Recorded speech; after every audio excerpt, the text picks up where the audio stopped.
Dari hasil rapor bisa nanti akan dijelaskan secara detail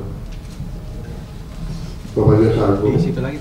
Dalam kurun waktu setelah dibentuknya DES sejak bulan 10 hingga saat ini lebih kurang 3 bulan, DES telah berhasil menyelamatkan kerugian negara lebih kurang 6,7 triliun. Dan sekalian, pada hari ini DES Koordinasi Pencegahan dan Pemberantasan Korupsi dan Perbaikan Tata Kelola serta DES Koordinasi Penerimaan Devisa Negara telah melaksanakan rapat koordinasi terkait dengan evaluasi dan capaian target dengan leading sektor Bapak Jaksa Agung, bahwa rapor pada kali ini diikuti oleh unsur pemerintah yang terkait dengan DES pencegahan dan pemberantasan korupsi dan penerimaan devisa negara yang terdiri dari Menko Polhukam, kemudian dari Jaksa Agung dan jajaran, kemudian dari unsur Polri, KPK, BPKP, kemudian OJK dan BPK, begitu, Kementerian SDM, Kementerian Komdigi, Kementerian Investasi dan BKPM, Kantor Staf Kepresidenan, Kantor Komunikasi Kepresidenan, dan PPATK. Dari hasil paparan capaian dan evaluasi, kita wajib memberikan apresiasi kepada Jaksa Agung dan jajaran yang telah bekerja keras untuk mewujudkan visi Astacita Butir ke-7 Bapak Presiden Prabowo Subianto, yang salah satunya adalah dalam hal pencegahan dan pemberantasan korupsi, dengan bisa membuat gebrakan sejak DES ini dibentuk pada bulan 10 Oktober dengan hasil yang sangat spektakuler yang nanti akan dipaparkan oleh Jaksa Agung. Rapat koordinasi kali ini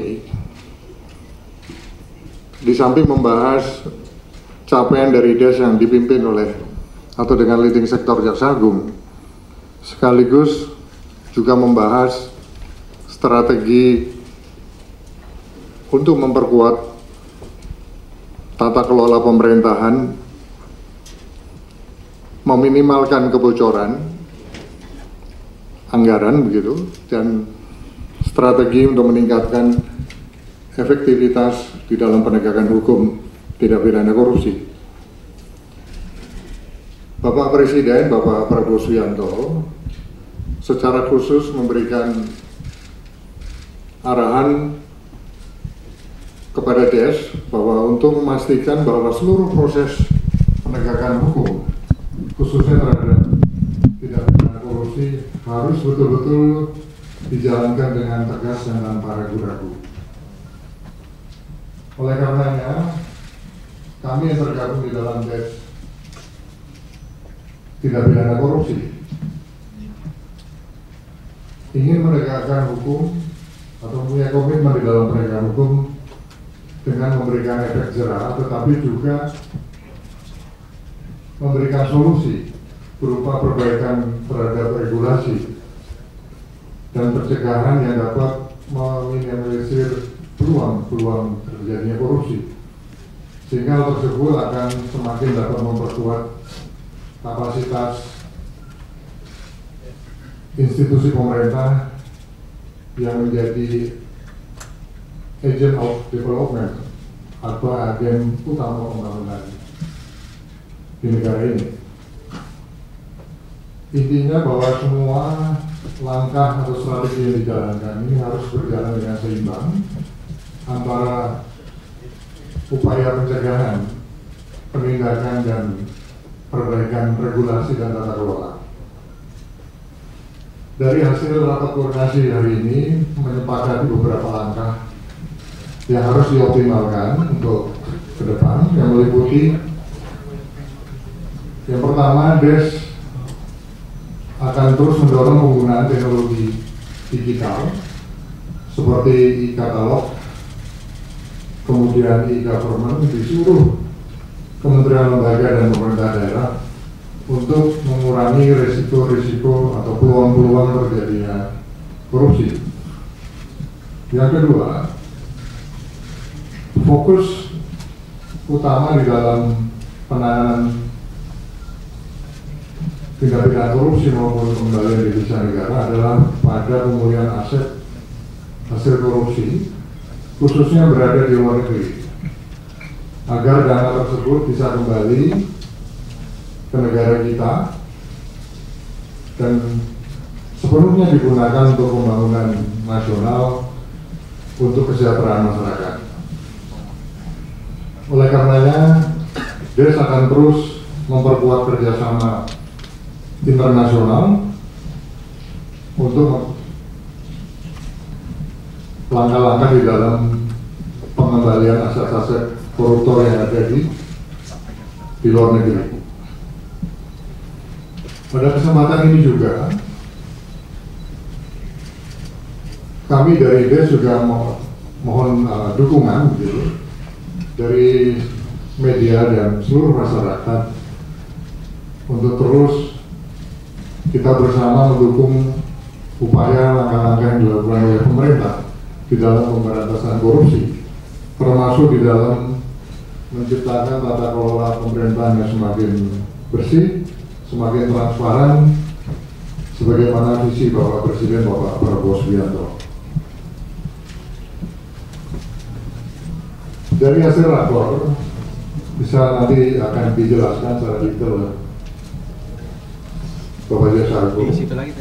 Dalam kurun waktu setelah dibentuknya DES sejak bulan 10 hingga saat ini lebih kurang 3 bulan, DES telah berhasil menyelamatkan kerugian negara lebih kurang 6,7 triliun. Sebenarnya tadi yang ditampilkan di sini barang bukti uangnya itu, tapi karena ruang ini setelah diukur tidak cukup.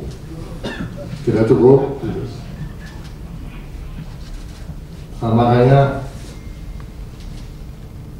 barang bukti senilai 6,7 triliun rupiah itu ada saat ini di akun di ekstrakon BRI. Uangnya ada begitu.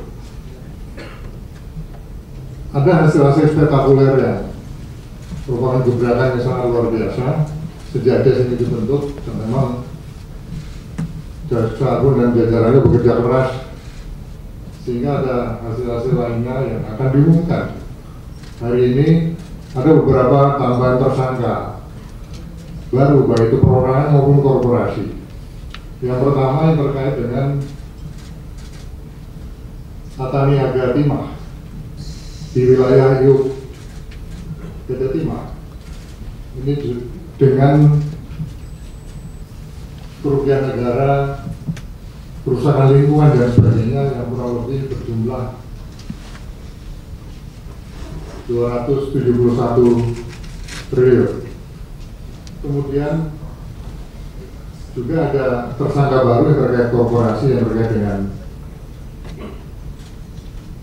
Tata Niaga kelapa sawit gitu, dengan jumlah kerugian negara berkisar 73 triliun.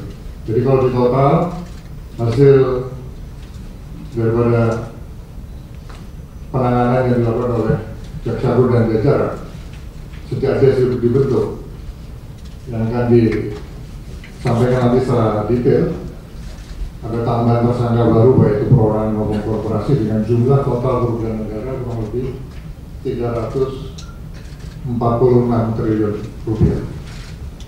Ini yang bisa diselamatkan. Nah, selanjutnya untuk menjelaskan secara detail capaian-capaian daripada Des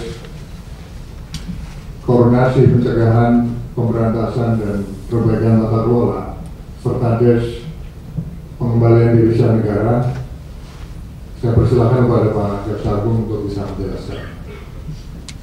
Teman sekalian, bahwa sebagaimana yang telah disampaikan oleh Pak Menko bahwa kejaksaan diberikan tanggung jawab sebagai leading sektor terhadap Des Koordinasi Pencegahan Korupsi dan Perbaikan Tata Kelola, serta yang kedua adalah Des Koordinasi Peningkatan Penerimaan Devisa. Jadi ada dua yang menjadi leading sektor kami. Kemudian memang secara teknis Des ini dibentuk dalam rangka untuk men-trigger, mempercepat pelaksanaan program-program prioritas pemerintah dan peningkatan koordinasi antar lembaga. Itu yang mendukung pelaksanaan ini dilaksanakan. Dan untuk teman-teman sebagai info aja, mulai pelaksanaan hasil kinerja, capaian kinerja dimulai dari bulan tanggal 20 Oktober sampai 31 Desember 2024 untuk seluruh Indonesia. Jadi kami memang meminta untuk melakukan percepatan penanganan perkara di seluruh Indonesia. Yang pertama adalah penyidikan periode 20 Oktober sampai 31 Desember adalah 236 perkara penyelidikan. Kemudian untuk penyidikan 331 perkara, penuntutan 356 perkara, upaya hukum 150 perkara, kemudian pelaksanaan eksekusi 327 perkara, sehingga menghasilkan PNBP adalah 199 miliar. Itu dalam periode 20 Oktober sampai Desember. Kemudian penyitaan uang tunai rupiah sebanyak 5,7 triliun. Maka tadi disampaikan apabila barang buktinya disimpan di sini, yang pertama tentu tempat, yang kedua adalah keamanan, karena apabila bank menyerahkan kembali kepada kami untuk dipamerkan di sini, mohon maaf diperhatikan oleh teman-teman, hampir 1 hari harus menghitung ulangnya. Kemudian nanti kita kembalikan lagi, ini kan akan menghitung lagi, dan ini memang mohon maaf jadi memakan waktu, tapi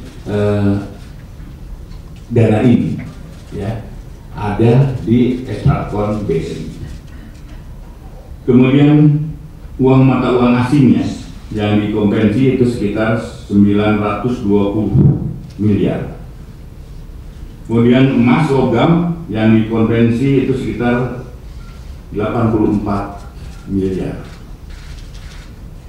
Sehingga total yang tadi juga sudah disampaikan oleh Pak Menko adalah sebanyak 6 triliun 722.786.438.726 rupiah.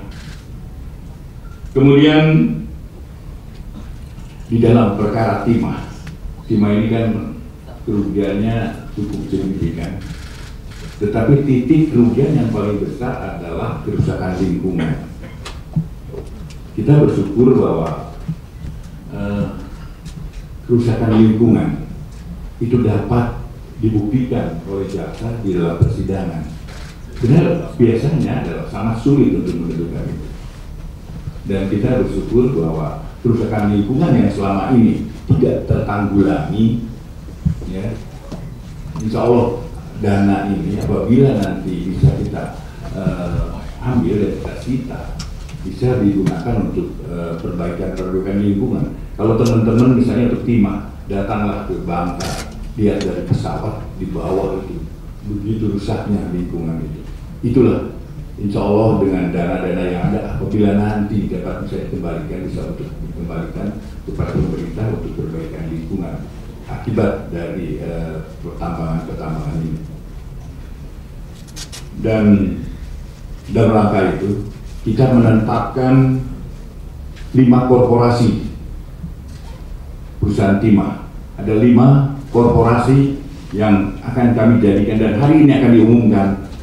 Ya, perkaranya hari ini diumumkan bahwa perkara ini dalam tahap penyidikan maksudnya, dan tahap penyidikan nanti Jampitsus yang akan menyampaikan.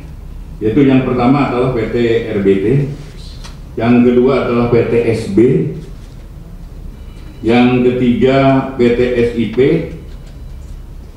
yang keempat PT TIN, dan yang kelima PT PIP. Tentang kerugiannya nanti mungkin akan diperjelas oleh Pak Jampitsus.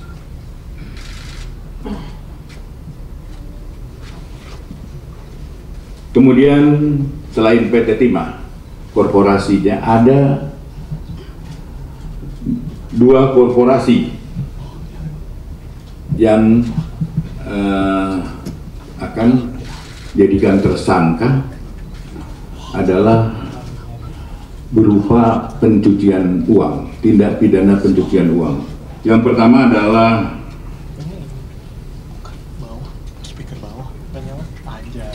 PT AL atau PT Alpaledo.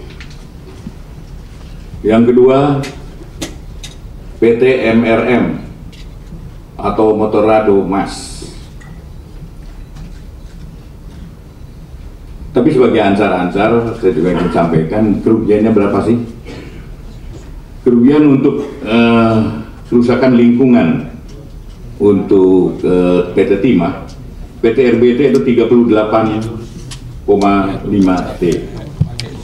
Kemudian PT SB sekitar 23,6 T. PT SIP 24,3 T. PT TIN 23,6 T. PT PIP adalah 42 T. Kemudian untuk Duta Palma adalah pencucian uang. Ada 2 PT ini.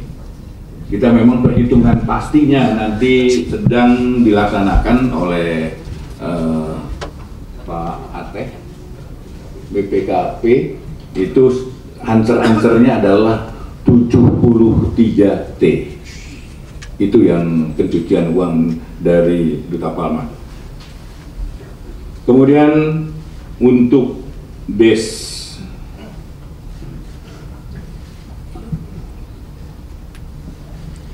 perbaikan tata kelola dan DES koordinasi peningkatan penerimaan devisa, nanti saya minta Jam Datun untuk menyampaikan. Tetapi untuk sebelum melangkah ke DES yang kedua adalah saya minta Saudara Jampitsus untuk mengumumkan bahwa hari ini ada 7 korporasi yang dijadikan tersangka dan 1 tersangka adalah perorangan. Yang perorangan ini perlu teman-teman tahu, namanya CD, Direktur Utama Aset Pasifik. Siapa dan mengapanya nanti Pak Jampitsus menyampaikan. Silakan.